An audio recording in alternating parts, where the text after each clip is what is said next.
years ago, I was running a restaurant called Kiss the Cook, and in the summers, I give cooking lessons for kids.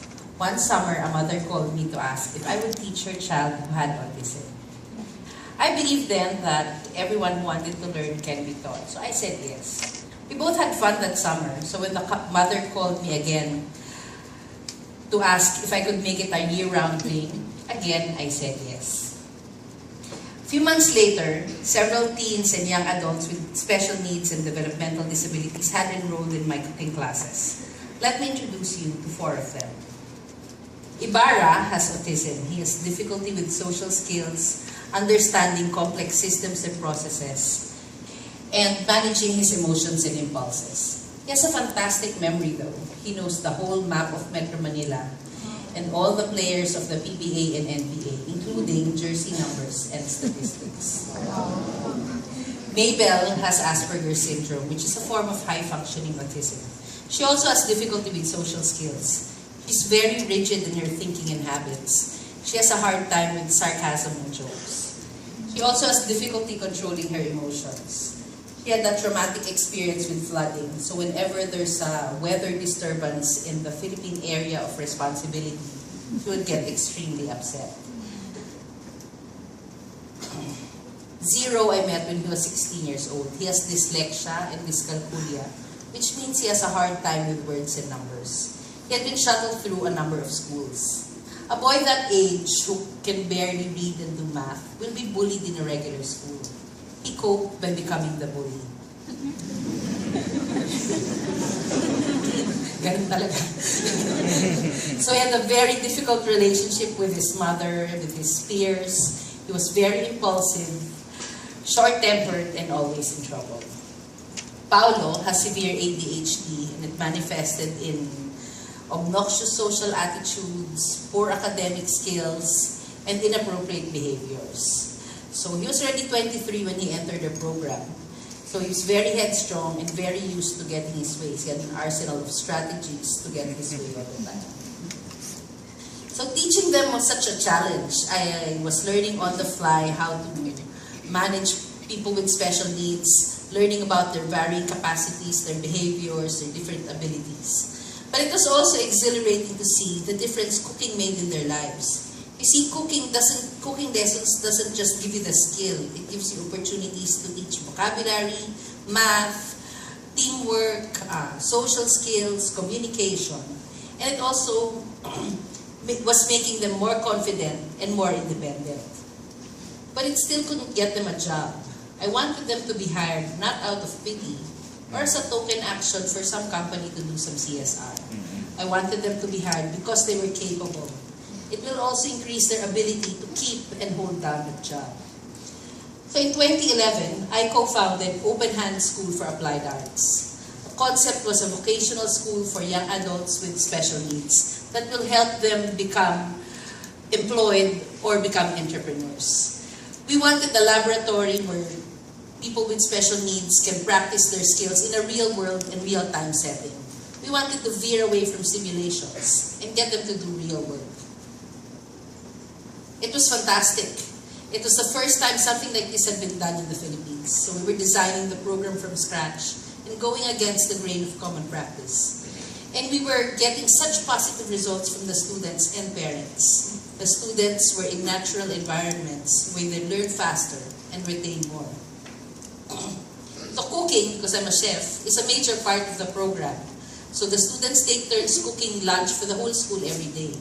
So we serve and plate around 50 lunches for everybody in the school, using a rotating menu for a month so that they learn all the recipes and processes associated with it. We serve it restaurant style so that they get used to a professional level of service. We run a small cafe in school so the students cook and sell the food. They make daily, weekly, monthly sales reports. They reconcile order slips to sales. They manage the inventory and they compute for profit and loss. It's a great way to teach accounting without ever having to sit in a classroom or give a lecture. Math skills we also teach through real problems, not just theory. Once the students master the addition, subtraction, multiplication, division, graduate na sila sa calculator. We encourage them to use the calculator. Because that's how we normally operate in a business environment anyway. In our business skills laboratory, our students learn basic office processes like filing, collating, encoding, writing vouchers and checks, and paying the bills. The students also do the banking for the school and the cafe. We have a housekeeping laboratory that's set up like a small hotel room. So they learn how to clean and organize a room according to industry standard. We also have a small laundry area where they wash and iron their clothes, also to industry standards so they can use it to get a job. Or just have really neat clothes. Gardening is part of our program so they know where food comes from and also to add another life skill or employment opportunity to the repertoire. We created a line of food gifts so that they get to practice small-scale food processing, production, and packaging. We host bazaars twice a year so that they learn about retail and marketing. We even do fancy 3-course dinners every Valentine's Day so that they are exposed to fine dining service. They plan, they market, they cook, and serve the dinner. And to make them aware of their civic duties, we involve them in relief efforts whenever there's a disaster. At the height of the Yolanda crisis, our school was packing and sending 1 ton of food a day for a week. But we made sure they had fun. So we understood that a good life is a balance of work and play, vocation and recreation. If there's one word that describes our work at Open Hand, it's that we were relentless. We were unafraid. We didn't stop at nothing. If something didn't work, we tried new strategies until it did. I was very experienced coming into this, and I didn't realize that this was going to be a very expensive program to run. Our teacher-student ratio is 1 to 3, and we had to provide equipment and materials for the students to use and work on. Not simulation, but real things. But we persevered because we realized our product was not a school or a degree. Our product was hope. Hope for parents who do everything for their children. The fear of every parent we met. What will happen to my child when they die? How will my child have the life they deserve? How will they survive? So parents need to change mindsets to allay these fears. They need to look at vocational pursuits as viable options for their children.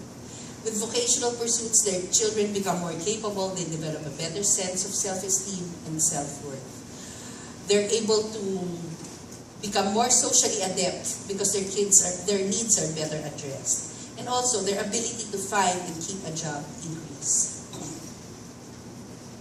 So in 2013, we graduated our first batch of, not 2013, but 3 years later, we graduated our first batch of students from Open Hand School.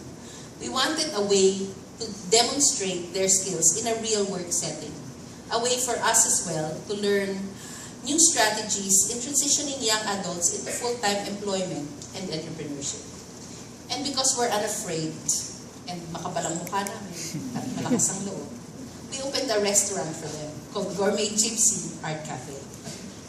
We envisioned Gourmet Gypsy as a social enterprise, a way for us to present our advocacy in a delicious way.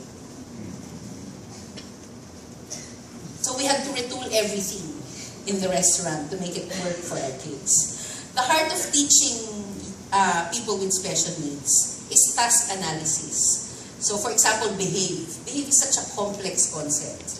If you tell someone with special needs to behave, he doesn't really know what you're talking about, what you want from him. But if you tell him, sit down, hands on your lap, look at me, listen, that is behave.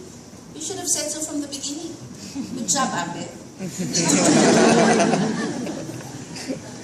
So the students are put to work in all areas of the restaurant: dining room, kitchen, bakery, front of the house, and in the office. The skills they learned in school was put to the test. We had to tweak some to make it more appropriate to the restaurant setting, but they were up to the challenge. The office skills they learned in school was put to good use.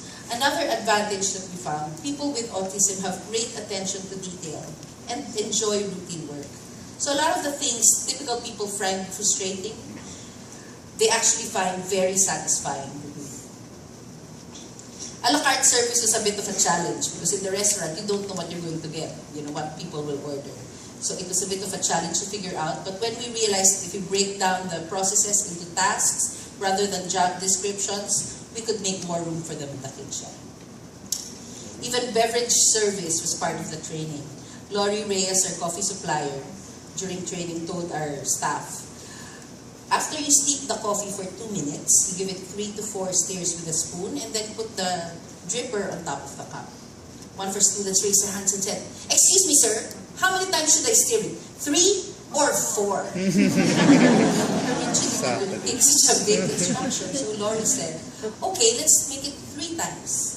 But when he demonstrated it, he stirred it 4 times. So our student raised her hand again and said, "Excuse me, sir, you said 3, you did 4. We never have a dull day at Gourmet. A surprise benefit, we found ourselves in a kinder workplace. It never feels dog-eat-dog at Gourmet Gypsy. There's no competition, only support. We didn't really tell our customers that some of our staff had special needs. We wanted people to come to Gourmet Gypsy because the food is excellent and the service is very good. We didn't want a pity party. We wanted a celebration of capability. So when our customers know this, we tell them about our advocacy so that they can empathize and that they understand. When our customers don't notice, we celebrate. The dream really is for this to be mainstream. Everywhere we go, there should be people with special needs working all around us that we hardly notice. And this is Ibarra now. He's our prep cook. He's in charge of mise en place for a la carte service and for production of batch cook recipes. He's starting to fire and plate for service. Early this year, he did a cooking demonstration at the Madrid Fusion, Manila, to great acclaim. The kitchen staff enjoy working with him because he keeps them updated on basketball statistics. Mabel is our admin assistant. She goes to the bank every day to make deposits and update her accounts. They love her there. She says good morning to everyone, brings her transactions to the teller, and then gets the newspaper to check on the weather. She's no longer too afraid when there's a storm. We made her water the plants at the restaurant, so when it rains, she thinks she's getting a free pass. Zero is our barista and server. So he prepares the coffee, juices, and desserts. He also prepares and plates the desserts. He's into working out and basketball. And he plays with the restaurant staff on his days off. He treated his mother to dinner at Gourmet Gypsy with his first paycheck. Paolo, he's our host and greeter. He brings guests to the table, he hands them the menus. He's also starting to take orders and to serve food. We call him our congressman. He's very eager and entertaining and really aims to please our guests. Work has the power to transform. It wasn't just the school or the restaurant that made change possible in these young people. It was the hope and promise that work held that made them persevere and determined to succeed. Work is a human right. It's the force that gives dignity and allows for full integration of people with special needs into their communities. We need to do whatever it takes to get these young people into meaningful work or entrepreneurship. To do that, we need to start with 3 things. First, watch your language. John Franklin Stephens, his global messenger to the Special Olympics, in an open letter to Ann Coulter after she called Obama retarded, said it best, and I quote, "You and society need to learn that being compared to people like me should be considered a badge of honor. No one overcomes more than we do and still love life so much. Come join us someday at Special Olympics. See if you can walk away with your heart unchanged. We need to stop using autistic, retarded, abnormal as insults and hate words. Period. Second, accommodate, do not tolerate. For a long time, people with special needs have operated at the fringes of our society. When we see them or interact with them, we either ignore or tolerate. We say, may something kasi yan, kaya ganyan, and we leave it at that. We give ourselves a pat on the back for not judging. We were tolerant. It is this tolerance, however, that leaves them on the fringes. We need to actively acknowledge and recognize and engage their presence and value. If accommodations need to be made for that to happen, then that's what we should do. And 3, create access. Sorry, that's not. 3, create access. We need to look at our systems and environments and see how it can be friendlier for people with special needs. We've started with people with physical disabilities. We're building wheelchair access ramps all over our communities.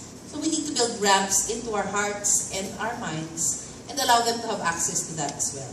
Start by imagining your workplace with people with special needs. What kind of jobs can you carve out for them? What do you need to do to make them fit in?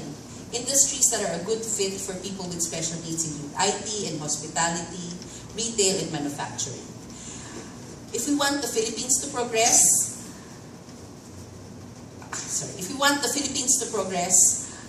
we cannot leave this demographic behind.